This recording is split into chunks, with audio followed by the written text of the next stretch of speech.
Terima kasih kerana memilih channel ini. Sebelum kita mulakan video ini, sila pertimbangkan untuk menekan butang like, share dan subscribe dan aktifkan butang lonceng anda agar anda sentiasa mendapat info-info percuma pada setiap hari dari channel kami. Dan tinggalkan komen anda kerana komen anda amatlah dihargai. Terima kasih. Pihak pendakwaan menegaskan kes hasutan bekas Perdana Menteri Tan Sri Muhyiddin Yassin tidak membabitkan persoalan undang-undang yang sukar maupun kompleks dan luar biasa. Pendakwaan menyatakan demikian dalam afidavit balasan bagi menjawab permohonan Muhyiddin untuk merujuk persoalan undang-undang berhubung Akta Hasutan 1948 ke Mahkamah Persekutuan bagi mencabar kesahihan peruntukan tertentu dalam akta berkenaan. Melalui afidavit balasan yang diikrarkan Timbalan Pendakwa Raya, Datuk Razali C. Ani, Pendakwa Raya yang dinamakan selaku responden menyatakan terdapat pelbagai nas undang-undang yang telah diputuskan sebelum ini oleh Mahkamah Atasan berkaitan persoalan membabitkan peruntukan perlembagaan persekutuan dan akta hasutan. Pendakwa Raya menegaskan bahawa isu dibangkitkan berkenaan ucapan, pertuturan atau perbincangan berkaitan dengan Pasal 43(2)(e) Perlembagaan Persekutuan kononnya, termasuk dalam skop Seksyen 3(2) yang dibaca bersama Seksyen 3(3) Akta Hasutan 1948 adalah suatu isu pembelaan. Isu ini adalah perkara yang boleh dibangkitkan oleh pemohon ketika perbicaraan kes dan sewajarnya diputuskan oleh hakim yang mendengar kes ini selepas semua saksi responden selesai memberikan keterangan. Oleh yang demikian, isu yang dibangkitkan oleh pemohon boleh digunakan sebagai pembelaan pemohon sepanjang proses perbicaraan di mahkamah. Isu yang dibangkitkan adalah bersifat akademik, memandangkan perbicaraan masih belum dimulakan dan tiada sebarang keterangan yang telah dikemukakan untuk pertimbangan mahkamah. Justeru, bukanlah dalam kepentingan keadilan untuk kes ini dirujuk ke Mahkamah Persekutuan, katanya. Sehubungan itu, Pendakwa Raya memohon Mahkamah Tinggi menolak notis usul permohonan terbabit. Pada prosiding sebutan kes hari ini, Hakim Datuk Muhammad Jamil Husin menetapkan pada 28 Ogos ini bagi mendengar permohonan berkenaan. Muhammad Jamil menetapkan tarikh itu selepas Peguam Joshua Tay yang mewakili Muhyiddin dimaklumkan pihaknya dan pendakwa telah memfailkan afidavit masing-masing berhubung permohonan terbabit.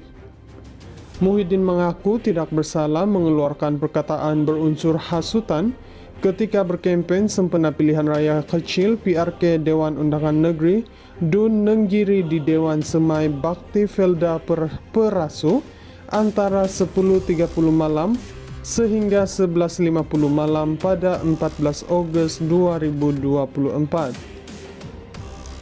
Kenyataan itu berkait dakwaan beliau tidak dijemput oleh Yang di-Pertuan Agong selepas pilihan raya umum ke-15 untuk mengangkat sumpah sebagai Perdana Menteri, walaupun dikatakan mempunyai sokongan 115 daripada 222 ahli parlimen pada masa itu. Muhyiddin didakwa di bawah Seksyen 4(1)(b) Akta Hasutan 1948 dan boleh dihukum mengikut subseksyen 4(1) Akta sama yang memperuntukkan hukuman denda maksimum Rm5.000 atau penjara sehingga 3 tahun atau kedua-duanya sekali jika sabit kesalahan. Pihak pendakwaan menegaskan kes hasutan bekas Perdana Menteri Tan Sri Muhyiddin Yassin tidak membabitkan persoalan undang-undang yang sukar maupun kompleks dan luar biasa. Pendakwaan menyatakan demikian dalam afidavit balasan bagi menjawab permohonan Muhyiddin untuk merujuk persoalan undang-undang berhubung Akta Hasutan 1948 ke Mahkamah Persekutuan bagi mencabar kesahihan peruntukan tertentu dalam akta berkenaan. Melalui afidavit balasan yang diikrarkan Timbalan Pendakwa Raya, Datuk Razali C. Ani, Pendakwa Raya yang dinamakan selaku responden menyatakan terdapat pelbagai nas undang-undang yang telah diputuskan sebelum ini oleh Mahkamah Atasan berkaitan persoalan membabitkan peruntukan perlembagaan persekutuan dan akta hasutan. Pendakwa Raya menegaskan bahawa isu dibangkitkan berkenaan ucapan, pertuturan atau perbincangan berkaitan dengan Fasal 43(2)E Perlembagaan Persekutuan kononnya, termasuk dalam skop Seksyen 3(2) yang dibaca bersama Seksyen 3(3) Akta Hasutan 1948 adalah suatu isu pembelaan. Isu ini adalah perkara yang boleh dibangkitkan oleh pemohon ketika perbicaraan kes dan sewajarnya diputuskan oleh hakim yang mendengar kes ini selepas semua saksi responden selesai memberikan keterangan. Oleh yang demikian, isu yang dibangkitkan oleh pemohon boleh digunakan sebagai pembelaan pemohon sepanjang proses perbicaraan di mahkamah. Isu yang dibangkitkan adalah bersifat akademik, memandangkan perbicaraan masih belum dimulakan dan tiada sebarang keterangan yang telah dikemukakan untuk pertimbangan mahkamah. Justru bukanlah dalam kepentingan keadilan untuk kes ini dirujuk ke Mahkamah Persekutuan, katanya. Sehubungan itu, Pendakwa Raya memohon Mahkamah Tinggi menolak notis usul permohonan terbabit. Pada prosiding sebutan kes hari ini, Hakim Datuk Muhammad Jamil Husin menetapkan pada 28 Ogos ini bagi mendengar permohonan berkenaan.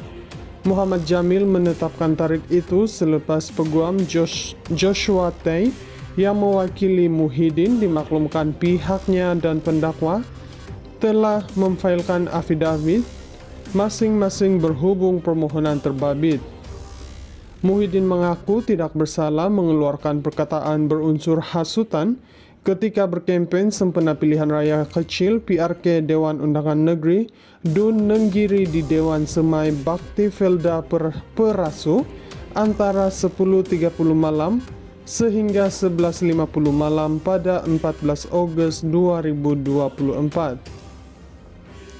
Kenyataan itu berkait dakwaan beliau tidak dijemput oleh Yang di-Pertuan Agong selepas pilihan raya umum ke-15 untuk mengangkat sumpah sebagai Perdana Menteri, walaupun dikatakan mempunyai sokongan 115 daripada 222 ahli parlimen pada masa itu. Muhyiddin didakwa di bawah Seksyen 4(1)B Akta Hasutan 1948 dan boleh dihukum mengikut Subseksyen 4(1) Akta sama yang memperuntukkan hukuman denda maksimum Rm5.000 atau penjara sehingga 3 tahun atau kedua-duanya sekali jika sabit kesalahan.